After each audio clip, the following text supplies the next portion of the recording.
beautiful people of the internet, this is a review of the Mazda 3 2-liter Sport Fastback, complete with Autoexe parts. And I'm Nick Scalanok, and you're watching CarGuide.PH. So if you're new to the channel and you end up liking this video and our other videos, consider subscribing to CarGuide.PH. And if you want to be updated to the latest news and reviews, you can like our Facebook page. And if you want more detailed reviews from Yuli, you can check out CarGuide.PH.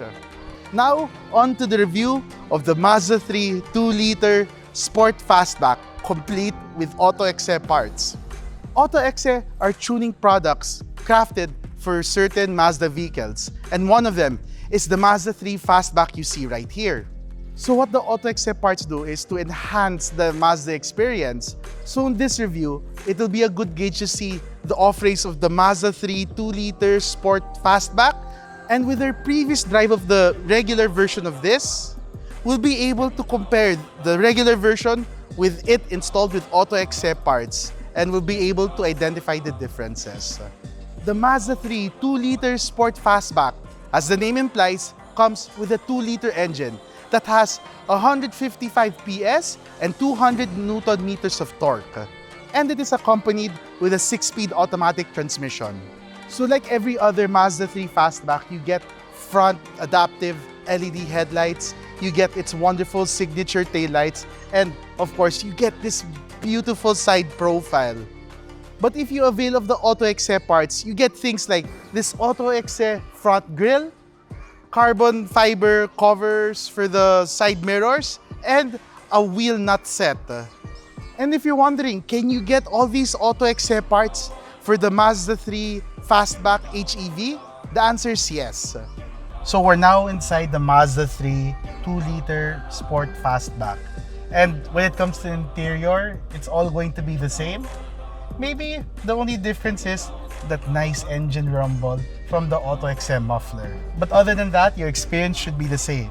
So when it comes to the seats, I love that it's very sports-oriented while still remaining comfortable. So yes, it has this sporty flair here that hugs you, keeping you planted on your seat. But at the same time, it's well cushioned, so it doesn't feel rough. And I love that the sitting position is down low. As for the sitting position, the driver's seat has 10-way power adjust, and there's actually 2 memory buttons over here so you can save the settings. The LCD is so clear that to the unassuming eye, it looks like it's just 3 analog dials, when in reality, it's a 7-inch LCD display in the middle and the 2 analog dials on the side. Because it has a ring in the middle, so it makes it look like there's a dial. But at the same time, on the flanks of that dial, there's also useful information. So on the left side, it's my efficiency, and on the right side, it's the how much liters are on the tank. And the information is at the middle. And then you have a heads-up display that displays not only the speed, but if you're using navigation, it also displays the turns and the street names. And here in the middle, we have a 10.25-inch LCD display that's not touchscreen, and it comes with wired Android Auto and wireless Apple CarPlay. I'm sure you're asking, Nix, Mazda didn't put a touchscreen over here? And at first, even me, I was like, really? Like, that sounds weird. But in fairness to Mazda, having this for a few days, I thought that I would be having a difficult time with the dial system. But when you consider that when Mazda designed the menus here, it's only 2-3 steps down, it's very simplified. Oh, by the way, the USB port, they are both Type-C. Keep that in mind. So usually it starts at the left side. And the item that you're selected to will be highlighted with a blue ring. So going around the menus, you just scroll and then, okay, I want to pick that. Once you select the item you want to use, press on the button. And at this point, you'll probably be with 2 or 3 different menus. To jump from one application to the other, you get the dial and move it left or right. It takes a while to get used to, but surprisingly, it's very intuitive. And on an aesthetic reason, at least you don't end up with a smudgy screen. And actually, what I like is, since the screen is pushed forward, it's actually more ergonomic as a driver when the screen is positioned this way. And what's nice is, since there's a lot of tactile things going on, like the knobs, you can hear the click, you can feel the click, it feels a lot safer even when driving. And this infotainment system comes with a 12-speaker Bose system. So for you audiophiles out there, to have this awesome audio experience makes this package even more desirable. It also comes with the wireless charger up front here. When you look at the price of this vehicle and the level of premium you get out of it, it's really amazing to see what Mazda can pull off. There's so many nice things to say about the Mazda 3. You know, it feels very premium, but there's one thing I do have to point out, because I think it's what a good amount of people will consider. Me personally, I like this cocooning feel. It feels like a sports car. But for others, it might feel a little claustrophobic. On the inside, you can feel like there's a lot of space that's taken away from you. To a certain degree, especially with this dark color of top and bottom, it might feel a little claustrophobic for some. And with that being pointed out, let us now go to the back seat. Oh my God. Oh my God. As you can see, the level of difficulty for me, a 6 foot, 250 pound guy, to get in, it was really difficult to get in. This seat hasn't moved. So when it comes to sitting position, this is configured to me. And look at the back seat. My legs are touching the rear seat. So if there was another Nix here, I would be telling him to move the seat slightly forward so I can get some leg room. My head is literally touching the roof of the Mazda 3 hatchback. Okay, in fairness, when it comes to shoulder room, as long as you're thinking of putting 2 people here, shoulder room's good. 3 people, I'd say it's impossible. So I would use this as a 2-seater and leave the armrest down. Just as much as there's little room here, it's simple with just aircon vents and armrest with cup holders. So yeah, there were a lot of nice things I did say about the Mazda 3 Fastback, but at the same time, you can see one of its great weaknesses is the passenger aspect, especially at the rear. So unlike the rear passenger space of the Mazda 3, I think the trunk space is actually very generous. So we have a Pelican case here, the highly copied one, the 1510. And as you can see, you can fit 1, 2, third, yeah, and maybe even a third. So when it comes to width, it's very generous. And as you can see, when it comes to length also, I think it's very generous as well. And considering that this has a very compact design, it's amazing that they were able to provide such a trunk space. And then there's a 60-40 split. So if I were to bring this down, unclip this, it actually has a flatbed profile. And then you can remove this as well if you need to store more items. So to summarize, for the front passenger and driver, I think there's a good amount of space, especially shoulder room and leg room. And it may feel cocooning, but that is the sport appeal that the Mazda 3 is delivering. And then when it comes to the rear passengers, I think it's very cramped for a tall person like me. Maybe for shorter people or average-sized people, it might be just enough. But for tall people, it is a struggle to be put in the rear passenger seat. And for the trunk space, when you consider the profile of the car, I think the trunk space is very generous. Now, the only thing left to do is to drive this car.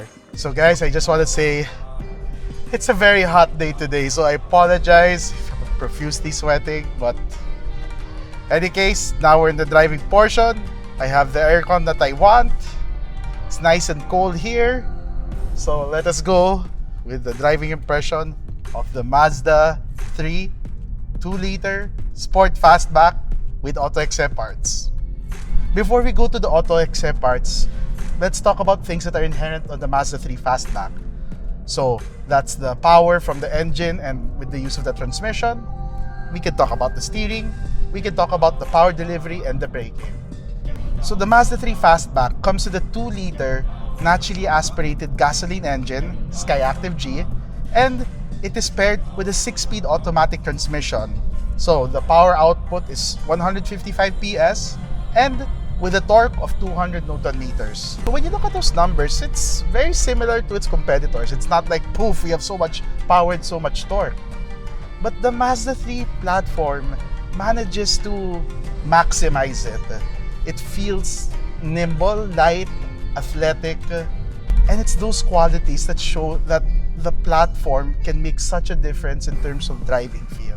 When it comes to steering, it's very intuitive. So it's light, which makes it good in driving in the city, but it's very accurate. It soaks up the road imperfections, and yet when you have even the smallest input, it takes it into account.